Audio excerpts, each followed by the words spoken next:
Olá, meu nome é Maria. Meu nome é Matheus. Hoje a gente veio apresentar o Pod History com dois temas, a Revolta Farroupilha E o avanço conservador. A Revolta Farroupilha teve início em 1835. Em 1836, os rebeldes tomaram o poder da província e proclamaram a República Rio-Grandense, que, no entanto, mantinham a escravidão e estabeleciam o voto censitário. Regras semelhantes às monarquias durou 10 anos, foi liderada pelas classes dominantes gaúcha, formada por fazendeiros e gados que usavam as camadas pobres da população como massa apoio ao processo da luta. A Revolução Farroupilha aconteceu durante o período regencial, momento em que o Brasil foi governado por regentes enquanto se aguardava a maioria por Dom Pedro II. Esse período foi marcado por fortes conflitos políticos e pelas chamadas revoltas regenciais, como a cabanagem, a balaiada e a sabinada, a própria Revolução Farroupilha.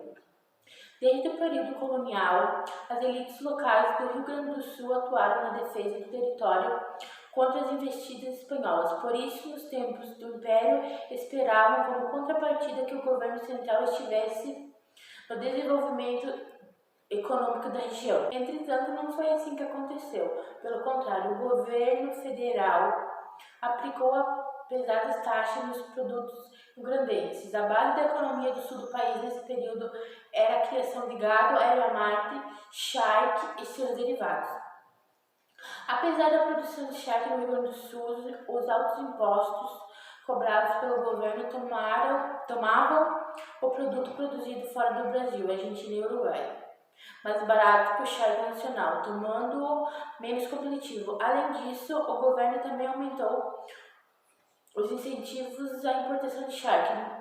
Na região da Prata, subiu a taxa de importação de sal, insumo básico para a manufatura do produto. Essas atitudes do governo desagradaram enormemente a elite do Rio Grande do Sul. Inspirados pelas ideias iluministas e liberais, esse grupo começou a se aproximar politicamente das ideias de autonomia e federalismo. Insatisfeito com a submissão imposta ao Estado, com o descaso do governo, com a centralização política em que nada favorecia ao Rio Grande do Sul, a elite local decidiu se rebelar contra o Império. No dia 20 de setembro de 1835, as tropas farroupilhas comandadas por Bento Gonçalves conseguiram conquistar Porto Alegre, destituindo então o presidente da província, Fernandes Braga. Gonçalves deu posse então ao vice-presidente Marciano Ribeiro. Em poucos dias, todo o estado acabou nas mãos dos farroupilhas, com exceção do Rio Grande, São Gabriel e Rio Pardo. As tensões entre Farroupilha e o Império foram acentuadas quando o governo ordenou a transferência de repartições de Porto Alegre para Rio Grande, marcando a profunda ruptura. Em 15 de julho de 1836, o Império retomou o poder de Porto Alegre. Alguns integrantes da Revolução Farroupilha conseguiram escapar e chegaram a tomar pontos importantes da cidade. Entretanto, nenhuma das tentativas lideradas pelo líder farrapo Bento Gonçalves teve êxito e revolucionários nunca chegaram a tomar a cidade. Em setembro de 1816, aconteceu a primeira grande batalha, envolvendo as tropas do governo e os farrapos dados pelo general Neto. Os farrapos obtiveram vitória e, empolgados com esse momento, declararam a separação do Estado e proclamaram a República Rio-Grandense. Nesse momento, a revolta tomou delineadas formas separatistas e revolucionárias. É nesse contexto que os líderes farrapos determinam que os escravizados que alistarem as tropas revolucionárias seriam liberados, o que aumentou em muito a contingência de soldados. A República Rio-Grandense não durou muito. Em outubro de 1836, o Império derrotou os farroupilhas e prendeu Bento Gonçalves e outros oficiais. Entretanto, essa derrota não significou que a força revolucionária foi abatida. Muito pelo contrário, sob a liderança de Antônio Neto, permaneceram resistentes e obtiveram outras vitórias. Em novembro de 1836, os rápidos declararam a república em Piratini e nomearam Bento Gonçalves, ainda preso, como novo presidente.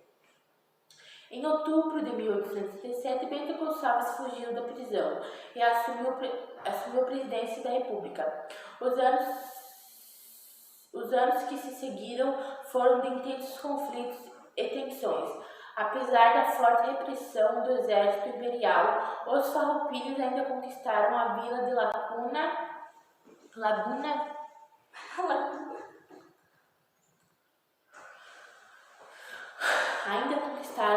Laguna e declararam a República Catarinense. Essas conquistas mais uma vez duraram pouco. Logo, Laguna voltou para o controle do império e o governo investiu mais de 2/3 de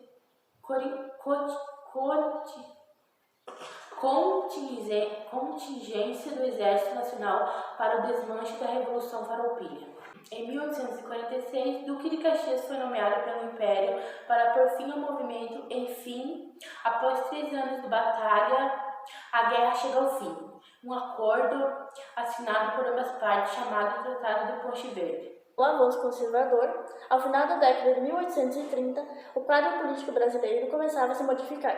Derrotados ou convencidos dos riscos da radicalização política e da necessidade de um poder central, os liberais exaltados foram perdendo sua importância. Por outro lado, a divisão interna dos liberais moderadores era cada vez mais evidente.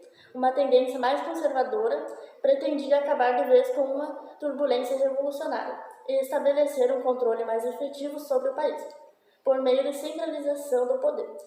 Desde 1835, o chefe do governo era o liberal moderado, Diogo Feijó, eleito para a regência UNA, para um mandato de 4 anos.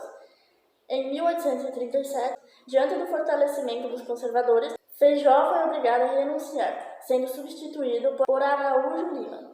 Nesse ano, as duas tendências formaram os 2 grandes partidos do regime monárquico, o Partido Liberal e o Partido Conservador. Fora do poder, os liberais passavam a defender a decretação da maioridade de Pedro de Alcântara, como forma de resistir ao avanço conservador, liderando um movimento em que, em 1840, conseguiu coroar Dom Pedro II, com 14 anos de idade. A intenção dos liberais era contar com o apoio do rei, visto que eles havia colocado no trono. Em contrapartida, os conservadores temiam ir contra o movimento, pois assim estariam contra o próprio imperador. Então, esperamos que tenha ficado claro o que falamos. E esses foram os assuntos que comentamos. E esse foi o vídeo. Esperem para mais capítulos do nosso Pod History.